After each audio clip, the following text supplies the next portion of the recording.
Halo teman-teman, hari ini kita akan membahas sebuah topik yang sangat penting dalam dunia bisnis dan pemasaran, yaitu lingkungan makro.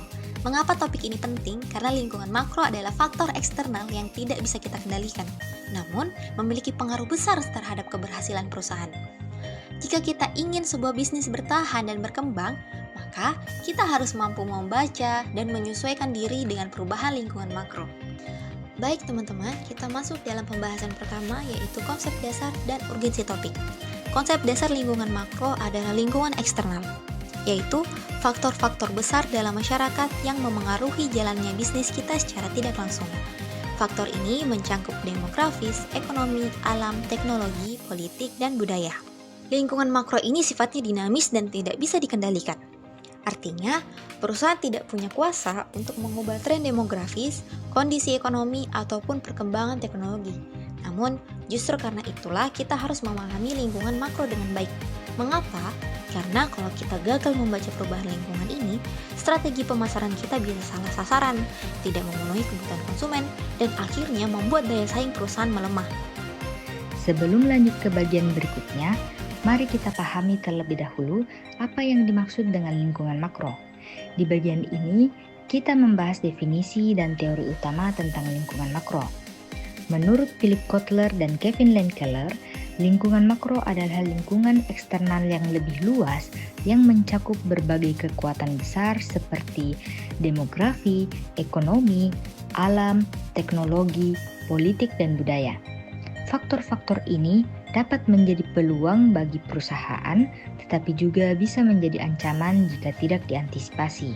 Teori utama menjelaskan bahwa meskipun faktor makro ini tidak bisa dikendalikan oleh perusahaan, mereka tetap harus dianalisis. Kenapa?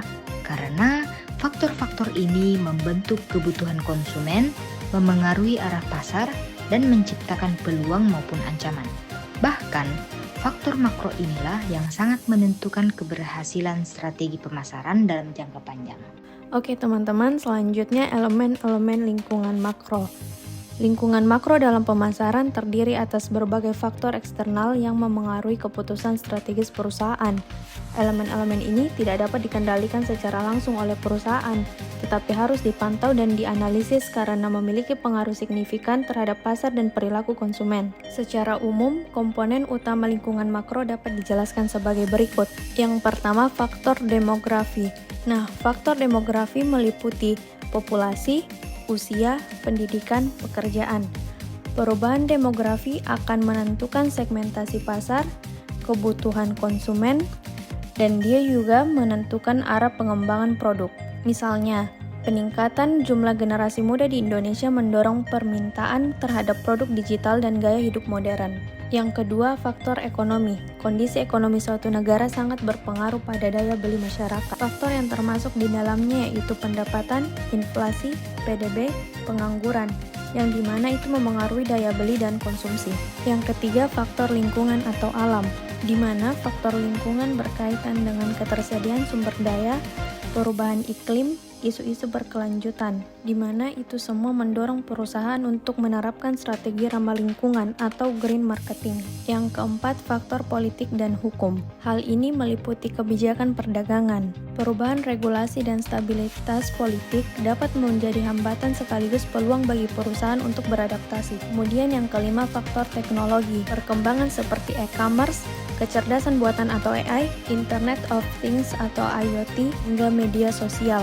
Itu semua dapat menciptakan efisiensi dan peluang baru. Kemudian yang terakhir adalah faktor sosial dan budaya. Elemen sosial budaya mencakup nilai-nilai, norma, gaya hidup. Perubahan budaya akan mengubah preferensi dan tren konsumen. Selanjutnya, kita masuk ke pembahasan peran dan manfaat lingkungan makro dalam pemasaran. Teman-teman, lingkungan makro punya peran penting dalam mendukung perusahaan merumuskan strategi pemasaran. Karena faktor-faktor ini berada di luar kendali perusahaan, maka pemasar wajib melakukan analisis terus-menerus agar bisa cepat beradaptasi dengan perubahan. Mari kita bahas satu persatu. Yang pertama, dasar analisis peluang dan ancaman. Lingkungan makro jadi semacam radar untuk perusahaan. Dari sini, kita bisa lihat peluang baru, misalnya perkembangan teknologi digital membuka jalan untuk pemasaran online. Tapi, di sisi lain, perubahan regulasi bisa jadi ancaman kalau perusahaan tidak siap. Kedua, segmentasi dan target pasar. Faktor demografi dan sosial budaya membantu perusahaan menentukan siapa target konsumennya. Contohnya, Gen Z yang akrab dengan teknologi perlu strategi yang beda dengan konsumen yang peduli lingkungan. Yang ketiga, harga dan produk. Kondisi ekonomi seperti inflasi atau daya beli masyarakat memengaruhi keputusan harga dan inovasi produk. Kalau daya beli turun, maka harga harus disesuaikan biar produk tetap laku. 4. Daya saing dan inovasi. Lingkungan makro juga memaksa perusahaan terus berinovasi. Misalnya, sekarang banyak perusahaan beralih ke e-commerce, media sosial, bahkan AI supaya tidak kalah dari pesaing. 5. Kepatuhan regulasi. Perusahaan juga harus patuh hukum dan kebijakan pemerintah. Ini penting untuk menjaga reputasi dan menghindari sanksi. Dan yang terakhir, keberlanjutan bisnis.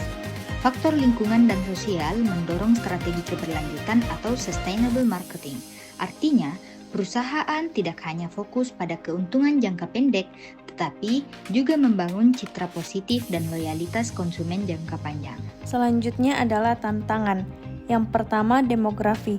Tantangan yang dihadapi oleh faktor demografi adalah perubahan populasi dan struktur usia, di mana itu akan membatasi strategi jika perusahaan tidak cepat menyesuaikan. Yang kedua adalah ekonomi. Tantangan yang dihadapi oleh ekonomi adalah fluktuasi daya beli dan ketimpangan pendapat. Itu akan menimbulkan keterbatasan pada target pasar dan strategi harga. Yang ketiga, alam. Tantangan yang dihadapi oleh alam adalah kelangkaan sumber daya dan regulasi lingkungan. Yang keempat adalah teknologi. Tantangan yang dihadapi teknologi adalah perubahan yang cepat. Bagi perusahaan yang gagal beradaptasi, resikonya tertinggal dari pesaing. Kemudian yang kelima adalah politik. Tantangan yang dihadapi oleh politik adalah regulasi yang ketat dan tekanan sosial etika. Itu dapat membatasi kebebasan bisnis. Selanjutnya yang keenam adalah budaya. Tantangan yang dihadapi oleh budaya adalah pergeseran nilai dan kepercayaan masyarakat yang berubah. Misalnya menurunnya kepercayaan pada institusi, meningkatnya patriotisme, dan pencarian nilai yang lebih bermakna. Itu dapat membatasi pemasaran jika tidak dipahami dengan tepat. Selanjutnya, saya akan membahas studi kasus pengaruh lingkungan makro terhadap salah satu perusahaan terbesar di Indonesia, yaitu Gojek. Pertama, dari sisi demografi. Indonesia memiliki lebih dari 270 juta penduduk dengan mayoritas generasi muda yang akrab dengan teknologi. Kondisi ini menjadi pasar besar bagi layanan Gojek seperti GoRed, GoFood, dan GoPay. Bahkan pada tahun 2021, ekosistem Gojek diperkirakan menyumbang sekitar 249 triliun terhadap PDB nasional. Ini menunjukkan demografi Indonesia menjadi kekuatan utama pertumbuhan Gojek.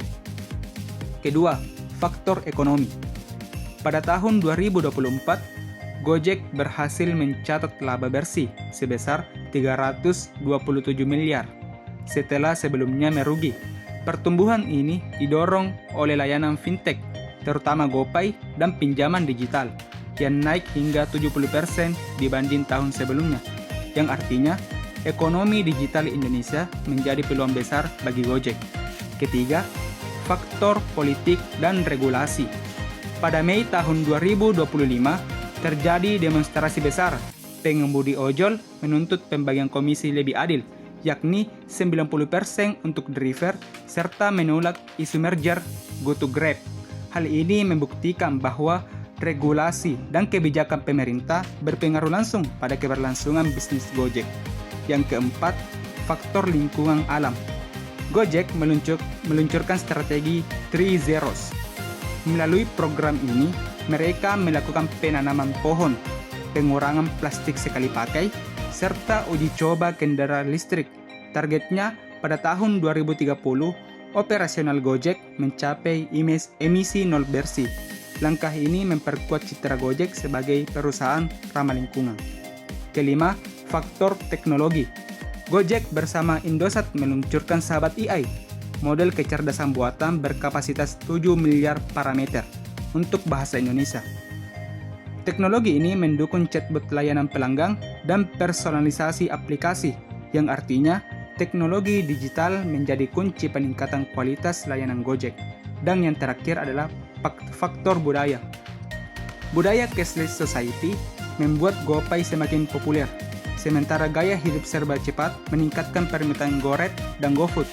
Dalam peringatan Republik Indonesia yang ke-80, Gojek juga menegaskan komitmen melahirkan inovasi anak bangsa seperti GoFood Flash dan GoTrain SM.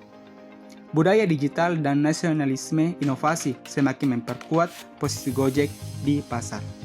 Nah teman-teman, itulah tadi materi yang dibawakan oleh teman-teman saya dan juga saya. Jadi sebagai penutup, dapat kita simpulkan bahwa lingkungan makro merupakan faktor eksternal yang sangat menentukan arah strategi bisnis perusahaan. Faktor demografis, ekonomi, alam, politik, teknologi, dan budaya tidak bisa dikendalikan, tetapi harus selalu dipantau karena memengaruhi kebutuhan konsumen dan daya saing perusahaan. Dan juga studi kasus Gojek menunjukkan bagaimana perubahan demografis, ekonomi digital, regulasi pemerintah hingga tren budaya benar-benar membentuk strategi perusahaan agar tetap relevan. Hal ini membuktikan bahwa perusahaan yang mampu membaca dinamika lingkungan makro akan lebih siap berinovasi, menjaga keberlanjutan, dan mempertahankan posisinya di tengah persaingan. Dengan memahami lingkungan makro, kita tidak hanya belajar tentang teori pemasaran teman-teman, tetapi mendapatkan gambaran nyata bagaimana perusahaan tetap bertahan dan berkembang di tengah perubahan yang cepat.